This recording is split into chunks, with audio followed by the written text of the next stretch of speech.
Hi guys, welcome back to my channel. Today I'm going to show you how you can boost in CapCut mobile version.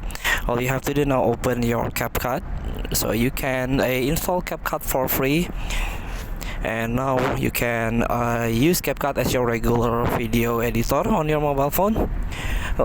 So let's get back to the topic. You can tap on your projects that contain audio. You can tap the audio under the project, under the video, and then use the audio effects. Here you can use a voice filter.